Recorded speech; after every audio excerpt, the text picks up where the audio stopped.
What's up guys, it's TyranitarTube and welcome to Pokemon Conspiracies That May Be True. Now listen, we all know Game Freak pulls things out of their butt. Sometimes we try to put these pieces of lore together, dig deep and try to uncover a greater mystery. But Pokemon, it just turns out they're making stuff on the spot. But in other cases, there is something. For example, Zygarde's cave in X and Y is shaped like perfect Zygarde. What it means? Did he fall in there, go to sleep, and wake up in his 50% form? And then there are other conspiracy theories like the Ditto and Mew complex. It's been 20 plus years since Pokemon started, but even if they forgot about it now, there's a chance that you go back to 1996 and in their studio, Ditto was Mew. They just changed their mind after. There's no mythology to Gen 1. The legendary of that game literally is Mew and Mewtwo. It's not far-fetched at all that it was unspoken lore, but that they wanted fans to realize Ditto is Mew. So anyhow, I'm gonna show you guys some Pokemon conspiracies together, and we're gonna have some fun with this. I picked out some good ones, let's see. Before I go on and shank that like button.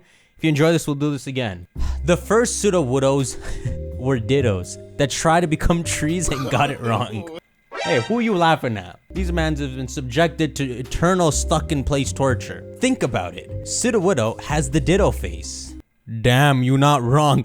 Damn, that looked like a Ditto. Yo, you never know. This is Gen 2. Like, Game Freak might have even forgot it. Even if later it turns out that's not true, in the moment it could be that that's what went into their designing process. I think some Dittos try to become the hard brown thing, but mistakenly went with rock type and are sensitive to water. It wasn't discovered until Johto, where they were incredibly scarce. But by the time Sinnoh rolled around, they started breeding as their own species. Oh, you wrote too much. Now you reminded me Bonsly exists. It can't be true. Unless Dittos literally became a tree. Like it took the DNA of the tree and is now having babies. What do we give this? Do we give this a possible or Nasibul? As a Sudowoodo connoisseur, this is the greatest and most smartest thing I've ever read. This sounds dirty. A Sudowoodo connoisseur? Sorry guys, Nasibul. N isn't a Zork, but his Zork is his dad. What? This is gonna be a fun series. We know in DPPT, we learn humans used to marry Pokemon. So my theory is that N's human mother found a Zork, they fell in love, and because eggs aren't actually created via mating, but instead something else. I can't believe what I've just read. Listen here. I can't remove the vulgar paragraph this was. But let me tell you, N's mom did not marry a Zoroark. Now, there is like a mythology somewhere of something like a man or woman marrying a fox, a kitsune, but it's actually in human form. It's like a real human. Listen, why can't N just have been raised by a freaking Zoroark since he was a baby? Before it gets this fun, let's just say he was raised by a Zoroark. You don't gotta be biologically the son of one. Why a Zoroark specifically? Someone in this thread mentioned a Zoroark at N's castle. Maybe that Zoroark is the father? Why am I going down this rabbit hole? I recall a scene where you are in an area, N is in the area behind you with no other way out, and then a Zoroark passes by from the room N was in, and then N is no longer in that room. So N was the Zoroark. Can someone find me this scene? Nasibul. It's not a thing, guys. You can't say it's Japan, and so it could be, anything can go. Let me look up, I'm gonna entertain this. Let me look up what N's history is. When N was young, he was orphaned and left in the woods. There he was raised by Pokemon. Okay, let's just end it there. N is like the girl in the Coco movie. Raised by a friendly Zoroark mother who took care of him. Up until birth, all the way till like 5-6 years old. Then, one day, Getsis comes, claiming to be his father and raise him to be king of Team Plasma. Maybe the Zora that he befriends could be the son of the Zoroark that raised him. Like, he went back to the forest and got it. So that would be a close connection to that Zora. But we ain't not crossing that line. Getsis would only let N see Pokemon that had been hurt by humans. If you want to talk conspiracies, there's one conspiracy where humans are Pokemon too. They're psychic type Pokemon. That's what we'd be. Right? We're weak to bug, dark, and ghost. Those are the human common fears. And so then, yeah, you know, a freaking Diglett can mate with the Whale Lord, I think. So yeah, maybe, oh god, I'm actually helping the theory. So, you know, in that case, maybe. But Legends Arceus established that Pokemon can shrink. Whether they know how to do it themselves or not, humans figured out a way to make Pokemon shrink. Humans can't do that themselves. They're not Pokemon. There's a line in between. Don't marry Pokemon. Nasibul. Good try though. The Johto rival robbed Pokemon gyms. Okay, so this theory pretty much says that in the original Gold, Silver, and Crystal, your rival, Giovanni's son, when you fight him, he has Pokemon that have moves they can only get from gym leaders as TMs. Does that make sense? So he'll have a Haunter with Shadow Ball and a Sneasel with Fury Cutter. Both of these moves the Pokemon can't learn naturally, and you get them only from gym leaders. The rival is known to have stolen his starter Pokemon and his Sneasel. Is that true? He stole the Sneasel too? See, there's a lot of theories that as bad as Silver was, that he was a good person underneath because he was able to evolve his little baby Zubat here all the way into a Crobat with friendship. This post also talks about how Silver never mentions he's fighting the gym leaders. I think that's pretty possible. He went through the region and robbed all the gym leaders, getting their TMs and probably their badges too. And maybe, to put it one step further, even robbed all 6 of the Pokemon he uses. Not only the starter and Sneasel, but even a baby Magnemite, Ghastly, Zubat, and Abra. Everything he done. He was a bad kid and robbed everything, but still was pure-hearted enough that he could raise them right. Nothing about this is stated in the games, but if you just think of what Game Freak was thinking when they made Gold and Silver and Silver's character, it totally sounds possible that they wanted to put between the lines that he stole everything along the way. Storytelling through game mechanics. Where does it say Sneasel is stolen? The guy in Cianwood who gives you Shuckle mentions his other Pokemon was stolen.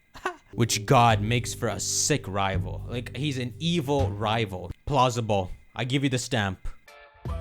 The random items on the ground are deliberately placed there. Okay, so this conspiracy talks about kind of an honor system. You know, when you find the escape rope in a cave, it's put there on purpose to help you get out of the cave. And so if you take it going through the cave, that it's kind of an honor system or the unspoken etiquette that you just put another one there when you're leaving the cave or you come back and return it. It works for escape ropes, but nothing else. Like what? Someone put one Pokeball. Maybe it's part of a culture at this point. If you have something extra just lying around, why not put in a Pokeball and indirectly give it to someone else? Is that what they're doing? They're putting a potion in a Pokeball? I could believe this kind of, but I want to know what the deal with like TMs on the ground is. Who put them there? While the Pokemon world is much more dangerous than our world, the narrative that it's an adventure is still there. So I think it wouldn't be far-fetched to say there's a kind of culture where trainers try to help each other out. Here's my verdict.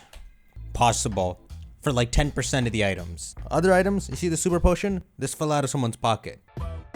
Riolu is native to Unova. So this theory pretty much says that the only Riolu you get in Sinnoh is from an egg from a dude, and it's nowhere else in the region. Meanwhile in Unova, in Flachessi Ranch, whatever you call that, there's many Riolu there. Cynthia has a Riolu on her party in Sinnoh, and guess where she likes to visit? Unova. People also have similar theories for Pokemon like Snorlax, who only appear sleeping in Kanto, but it's as if they came from somewhere else. You can't find them in the grass anywhere. They're just traveling Pokemon. That's their Airbnb. Could also be said about Eevee, and could also be said about the starter Pokemon of each region as well. But it's especially interesting because ever since like Pokemon Sun and Moon, they showed that Pokemon can belong to a different region and just be registered in a different region's dex, in the national dex. So Exeggutor is really an Alolan Pokemon.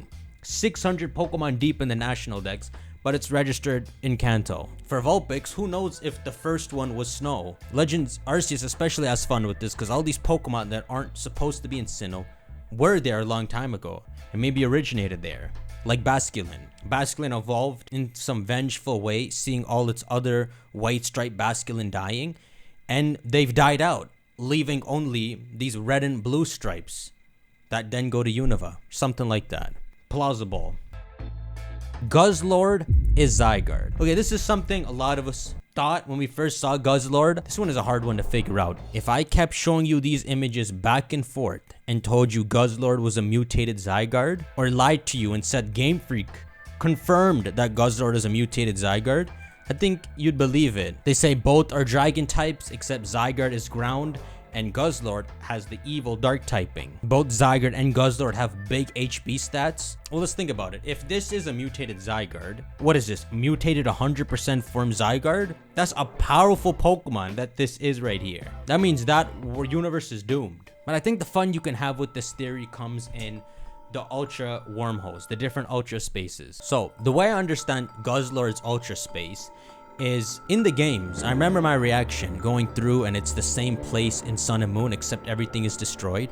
Guzzlord's world should take place at the same time as Sun and Moon is taking place. It's not in the future, it's just something went wrong earlier in time that led to a different present. The reversed music playing, it really is Alola. The dude there in the suit calls him Mr. Glutton or something. So Guzzlord is this evil Pokemon that attacked Alola and caused it to fall to this form that it is, the Ultra Ruins.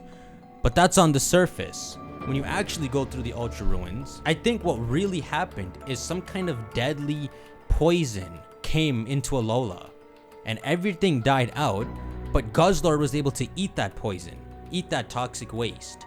And so Guzzlord is actually not the one that caused the damage, but the one that's kind of saving Alola. When he calls him Mr. Glutton, it's cause he's helping eating up the poison so the place isn't as contaminated. I mean, listen, that's like inner Zygarde. He's helping the region even though he's corrupted.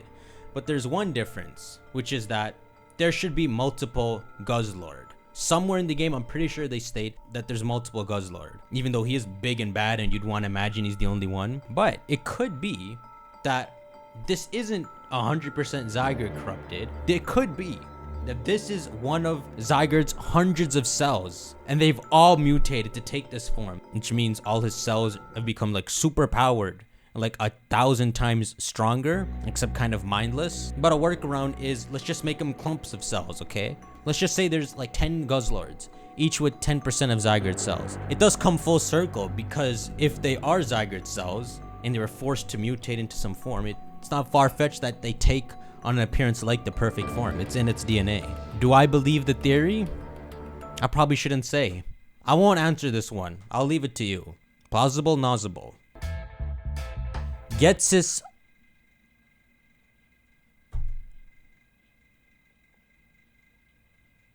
Why won't you let this go? I'm gonna call it quits here, guys. Go on and shank that like button.